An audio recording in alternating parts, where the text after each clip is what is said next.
are we right to say that tradition is in the past, culture in the present, and heritage is linked to the future? So this is a question I want to think about. Tradition, culture, heritage, words that we use, and how is it connected to the present, past, and future?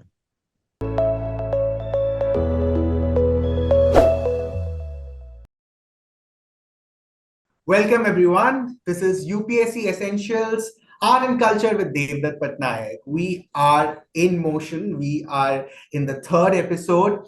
We have covered a lot of basic terms in a very advanced manner. And today again, we are going to connect culture with two very important terms and maybe another important term which you would appear in the course of our discussion with Devdutt Pattanaik. But first of all, let's welcome Devdutt. How are you, Devdutt? How are you finding it talking to students, explaining students about art and culture?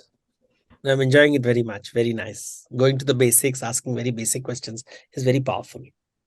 Exactly. And so, as we all know, the format of the question or the format of the show is that students or aspirants talk to you directly in a way. They pose questions to you. The question can be basics at time. There can be some thought-provoking question, and you sail them through from the basics to advanced, helping them with examples through the pictures and of course through your words, so that they can understand the soul of this subject.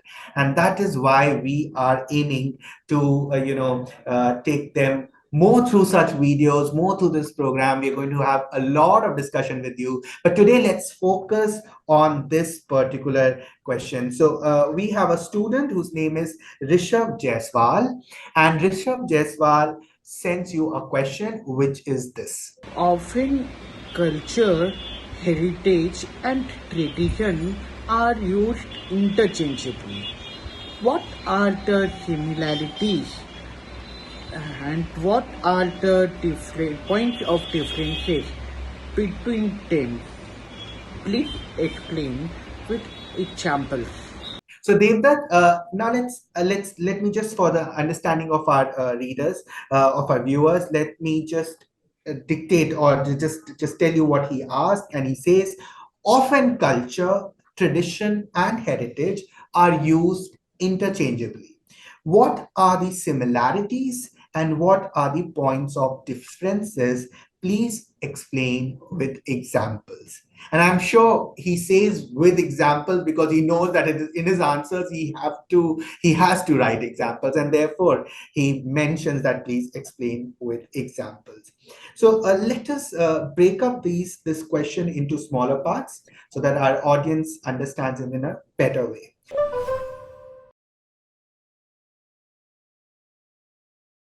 So let's begin with simply defining what is tradition and what is heritage. So tradition is culture of the past. Heritage is the culture of the future, culture that we want to take forward with us. So tradition is something that existed before, and heritage is something that we want to go along with us into the future. That's it. Wow. So very brief and very crispy, and I think it's important that students will be able to retain this also in their mind when they have one-liner and two-liner definitions for them. So let's look at let's now explain it with example. So for example, let's take, in medieval India, we find stone steels, like stone where there are images called sati stones. Women used to immolate themselves in the funeral. Usually women from warrior communities would immolate themselves in the funeral pyre of their dead husbands. Then there are Veera stones, people who died in battle or died when saving the village from a wild animal like a tiger. They would be the place where they would be cremated or buried. They would put a stone and put carvings to say this man has gone to heaven and his spirit protects us. These are called Veera stones, found in many parts of India. And then there are places where Jain Munis would fast to death, practicing Salle Khana. And these are the Nishidi stones. Now, these three stones, like fasting to death, dying in a violent situation while protecting the village, and then killing oneself on the husband's funeral pyre, these were commemorated in steles, and these are part of Indian in tradition. They existed in the past. Do we want to carry forward these practices in the future? No, we don't want people people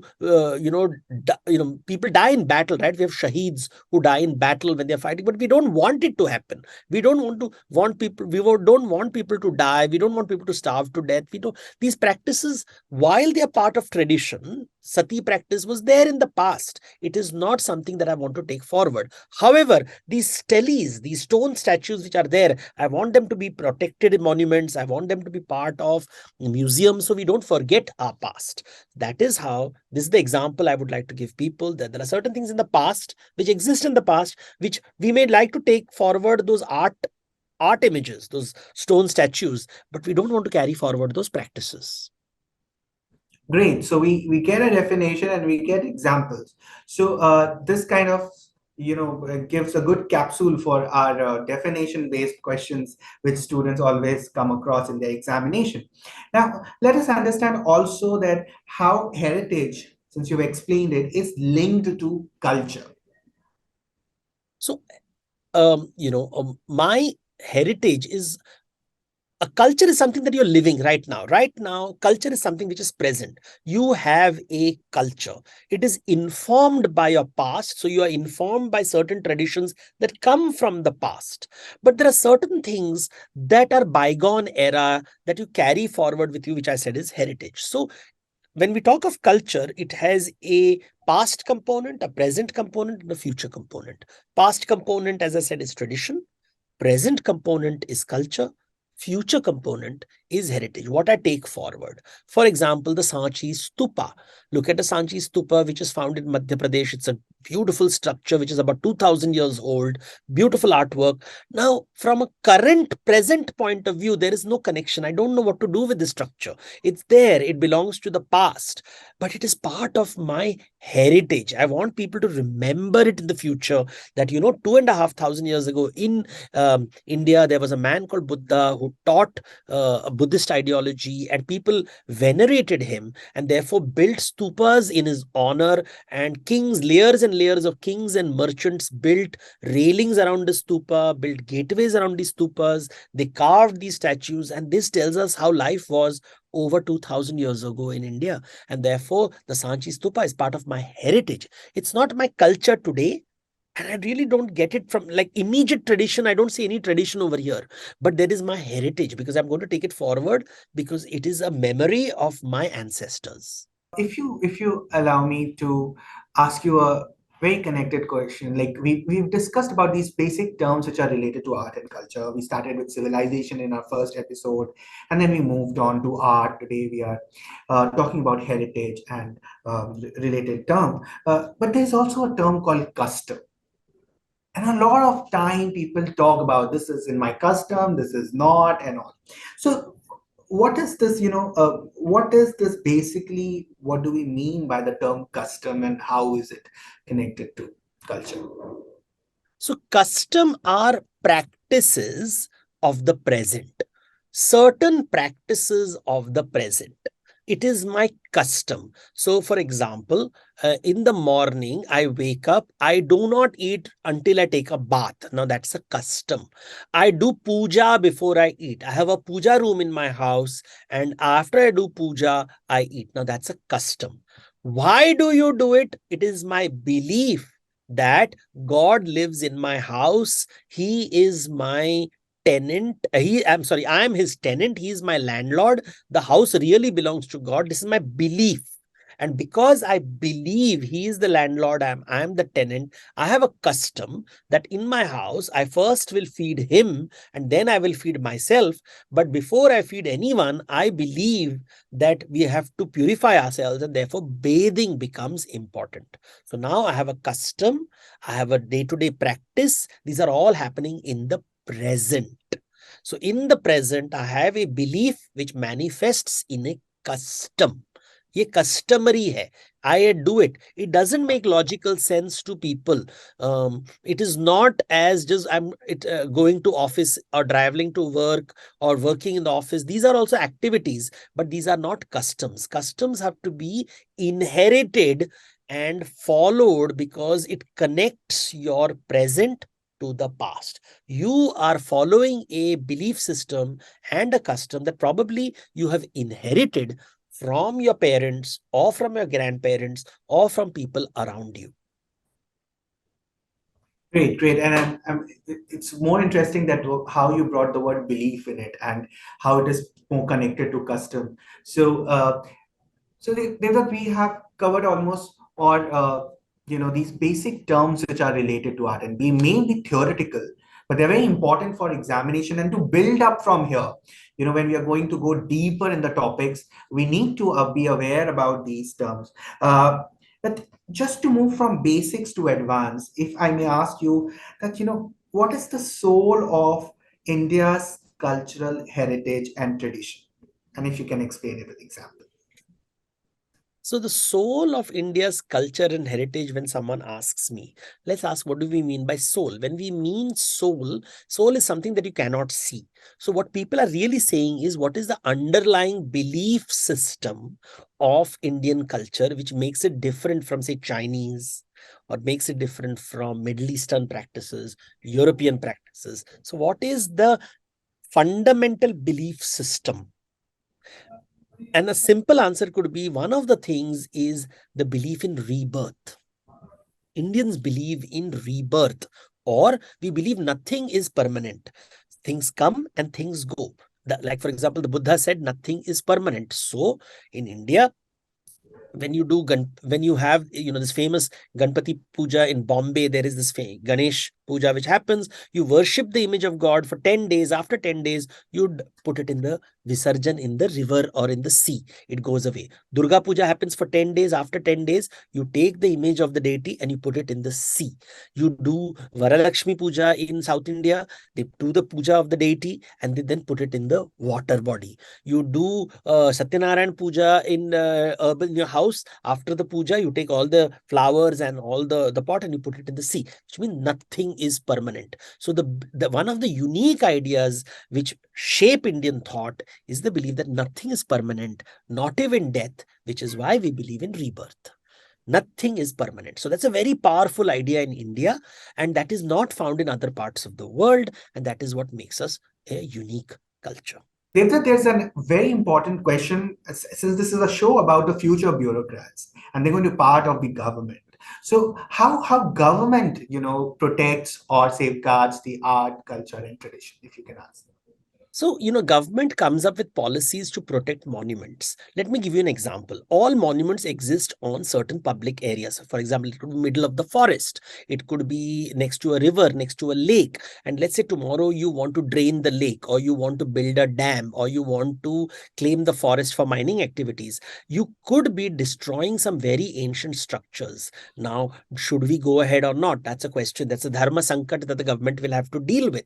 Now, a real case is the case of Nagarjun Konda, which was an island which contained these, in Nagarjun Konda in Andhra Pradesh, there were these monuments which were dated to over 2000 years ago at the time of the Ikshvaku period. So in the Godavari Delta, we had these about after the Satavahans, you had these kings known as the Ikshvakus, and they built these fabulous Buddhist and Hindu structures, and they were about to be destroyed when the Nagarjun Konda Dam was being built. And therefore, the government of India had to take a huge decision of shifting the entire site brick by brick to an island where it is standing today. And this is a point that we often forget. This could only be done by government paying attention that heritage is important. You have to invest a lot of money.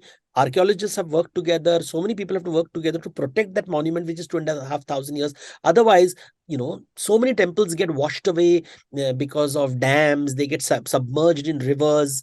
In Egypt, there was this Abu Simbel temple, which was to be destroyed completely by the Aswan Dam. And then an international effort took place. And that is when UNESCO and all came together and saying World Heritage sites are important. There are certain sites that need protection. Just as we need to protect certain plants and animals, we have to also protect certain monuments that come. And, this Nagarjuna is a case study that we must remember how we manage. Now, Taj Mahal, people talk about industrialization and all the chemical pollutions affecting the marble, maybe destroy. Could it be destroyed? We need funds to protect the monument. Can we take policies where we stop industries from coming in these areas? That has an economic cost. only a government can take these decisions. Then you have tribal practices which are dying away, musical instruments which are used by tribal communities, and as they are moving to urbanization, taking up jobs, those old musical instruments are being forgotten. This is when it cannot be supported. Do we need private public partnership? Do we get corporates to support these old musical instruments, keep records of them, archive them? It costs money. This costs funds, taxpayers' money. Do we have enough money for that in a country like India? These are difficult questions that bureaucrats have to answer. And I think it is important to remember that preserving and conserving heritage, while very important to our culture, is also expensive and is an economic burden. And we have to manage it very gently. And some difficult decisions have to be taken by future bureaucrats. Definitely. And that's why the future bureaucrats should understand the importance of art and culture, because they're going to be decision makers of tomorrow, implementing a lot of things. So that is why this question was very relevant.